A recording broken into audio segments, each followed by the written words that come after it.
السلام عليكم. ما اريد انه اصير هاي مال جماعه اليوتيوبر، انا جديد على هالمواضيع هاي، واقول السلام عليكم. راح نبلش ببعض البديهيات ويلا. انا عندي سؤال، ليش بعض الناس يتعامل المرأة والرجل من باب التعميم؟ يعني انه الرجال كلهم يخونون، نساء عقولهم وحده، بلا بلا بلا بلا الى اخره. اي تصرف الفرد فهو تصرف فردي من شخص.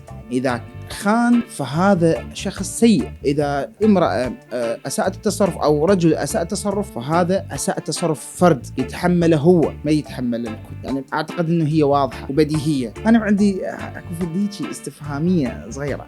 ليش المتزوج يروح على الما متزوج او المقبل على الزواج يقول له دير بالك تنطي مجال لمرتك من تتزوج، دير بالك لين رأسا تركبك وتصير خروف. هاي تسمية الخروف اللي صارت هيك يعني عادية. يعني إذا شفنا شخص معتدل بحياته وحاب أسرته فيعتبر إنه هذا خروف.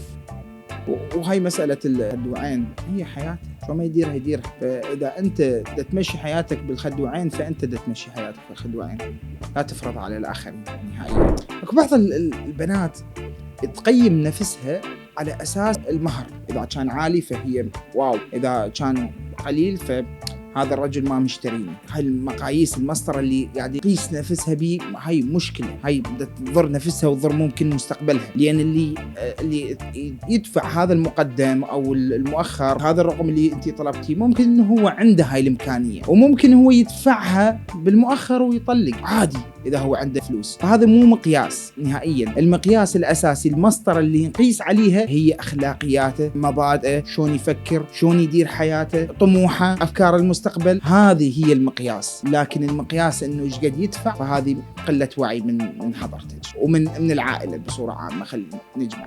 أكو هواي من الشباب عنده سولة ما أعرف إنه شو وقت يبطلها. البعض أكو بيهم زلم مرتبة، وأكو بيهم سولته يباوع.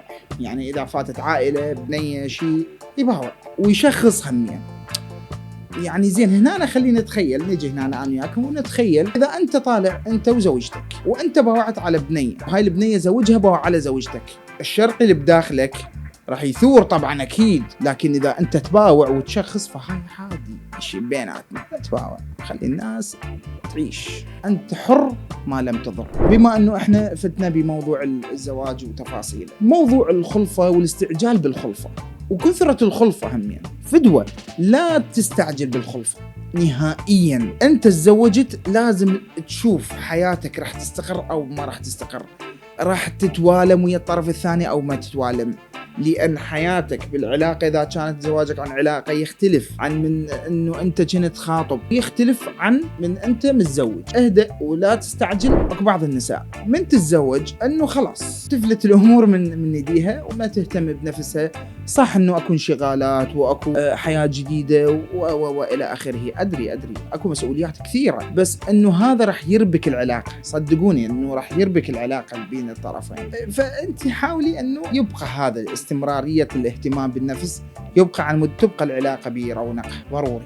بعض من بناتنا عندها هدفها انه تتزوج، هدفها انه تريد تتخلص من قيود تفرضها العائلة عليها، فتلجأ للزواج. وهذه مشكلة، هذه أنا أعتبرها بالنسبة لي الذهاب للمجهول حرفيا. فهذه ترى هذه مو منفذ للحرية. هذه ممكن إنه أنت تتخلصين من الأب والأم والأخ وإلى آخره. مشكلة بمجتمعنا هذه، فبلوا هذه أعتبرها. لكن إنه حاولوا إنه لا تركضون خلف المجهول. بيوم اللي تفكرون بالزواج فكروا صح وابنوا للمستقبل. لأن الإنسان يعيش مرة واحدة، يعني مو يعيش وبعدين يموت وبعدين يطلع له جيم اوفر ويرجع يعيد من جديد ويصلح أخطاء. لا، مرة واحدة بس. فحاول أن واحد يهدأ باختياره وقراراته بالحياة. واللي هنا أنا خلصت.